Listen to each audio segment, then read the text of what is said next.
আমাদের এজেন্টগুলোকে ঢুকতে দেওয়া তো হয় নাই, বরং তাদের উপর হাতও নাকি তোলা হয়েছে। থেকে এই পর্যন্ত আমার কোনো এজেন্টকে ঢুকতে দেওয়া হয় নাই। এই বিষয়টা খুব দুঃখজনক।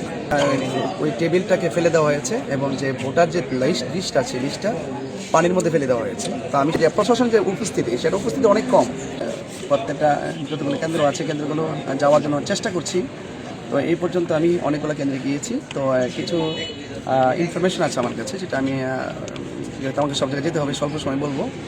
একটা হলো যেমন আমাদের যে আন্দিউরা 2 নম্বর ওয়ার্ড আছে, আন্দিউরা সরকারি আন্দিউরা 1 নম্বর একটা আমাদের কেন্দ্র আছে। সেখানে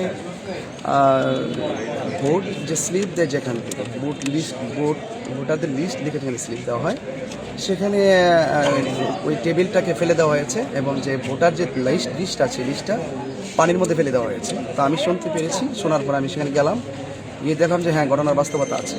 তো আমি এলাকার স্থানীয় কয়েকজনকে ডাকলাম যে এখন নির্বাচন আসছে, নির্বাচন চলে যাবে, যে আচরণটা, এই আচরণটা কিন্তু ফেসিবাদী আচরণ।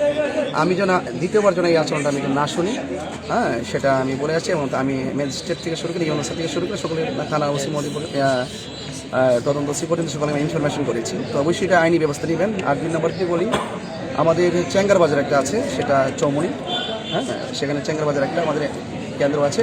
সেখান থেকে এই পর্যন্ত আমার কোনো এজেন্টকে ঢুকতে দেওয়া হয় নাই। এই বিষয়টা খুব দুঃখজনক। যেহেতু আমি ইনফরমেশন পেয়েছি, এখন আমি যাচ্ছি। যদি এটার বাস্তবতা থাকে তাহলে এমন করি, সেটা দুঃখজনক।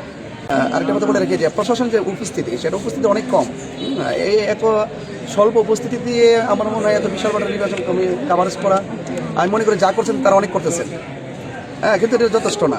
তারা এই পর্যন্ত যা করেছেন তা যথেষ্ট করেছেন। যদি এটা হয়তো চালিয়ে যেতে পারেন, আমি মনে করি প্রশাসন যথেষ্টই করেছেন, বাট আরও প্রয়োজন আছে বলে মনে করেছি। আর বিশেষ কথা হলো, আমি সবার কাছে চাই, যেমন আমি এখন আছি পাইলট উচ্চ বিদ্যালয় মাধবপুর, সেখানেও এসেছি, আলহামদুলিল্লাহ এখানে আবার ভালো চলছে।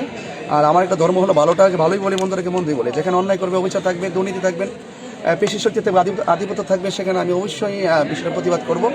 আমি কিছুক্ষণ একটু অবজারভেশনে আছি। অবজারভেশন আসার পর আমি দেখি, ঘুরতে থাকি। হ্যাঁ, আপনারা সবাই দোয়া করেন যেন সবাই যেন যার যার পছন্দের প্রার্থীকে ভোট দিতে পারেন নির্বিঘ্নে। এই পর্যন্ত মোটামুটি ভালো একটা প্রস্থান চলছে, সেটা যেন স্থায়ী হয়, সেটা যেন আরেকটু লং হয়, নির্ধারিত টাইম পর্যন্ত পার হয়, এবং কোনোভাবে যেন কোনো এজেন্টকে যেন হয়রানি করা না হয়। আরেকটি কথা, প্রথম আমাদের প্রায় কিছু কিছু কেন্দ্রে এজেন্টগুলোকে বের করে দেওয়া হয়েছিল। তো জিজ্ঞেস করেছিলাম বের করার কারণ কি, তারা বলছিলেন যে তারা যে এলাকা, সেই এলাকার মানে এজেন্ট না, অর্থাৎ একই ওয়ার্ডের, মানে পার্শ্ববর্তী ওয়ার্ড থেকে তারা এজেন্ট হতে পারবে কিনা। তো আমাদের এই কিছু কিছু লোকদেরকে আধা ঘন্টা 1 ঘন্টার মতো তারা বাইরে রেখেছেন। তো পরবর্তীতে যদি আমি প্রশাসনিকভাবে আমি যোগাযোগ করার পরে দেখলাম যে না, এটা করা যাবে। তো এই যে আমার আধা ঘন্টা 1 ঘন্টা দেরি করলো, এই যে বিলম্ব হলো, এই বিলম্ব করা কিন্তু আসলে একটা দায়ভার কিন্তু থাকে কারো না কারো উপরে। হ্যাঁ, এই বিষয়গুলো একটু চিন্তা ভাবনার ব্যাপার আছে, আমি নোট করেছি।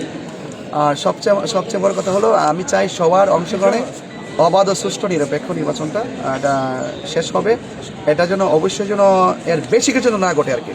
হ্যাঁ, এটা যেহেতু একটা প্রাথমিক শুরু হয়েছে, কেবলমাত্র শুরু একটা ঘটনার জন্য আমি এটাকে মোটা থেকে বলবো না। এটা আমি আরেকটু অবজারভেশন করার পর আমি চূড়ান্ত করতে। আচ্ছা, হ্যাঁ, চেঙ্গারবাজার এমার্জেন্সি ইনফরমেশন আসলো যে চেঙ্গারবাজার আমাদের এজেন্টগুলোকে ঢুকতে দেওয়া তো হয় নাই, বরং তাদের উপর হাতও নাকি তোলা হয়েছে এবং গাড়ি করে আঘাত করা হয়েছে। তো এই বিষয়গুলো আমি একটু যাচ্ছি, আমি একটু যাই, গিয়ে আর একটু দেখি। হ্যাঁ, কারণ কিছু বিষয় আছে চোখে দেখা, হ্যাঁ, চোখে দেখি, তারপর ইনশাল্লাহ আমি আপনাদের পাশে আছি। হ্যাঁ।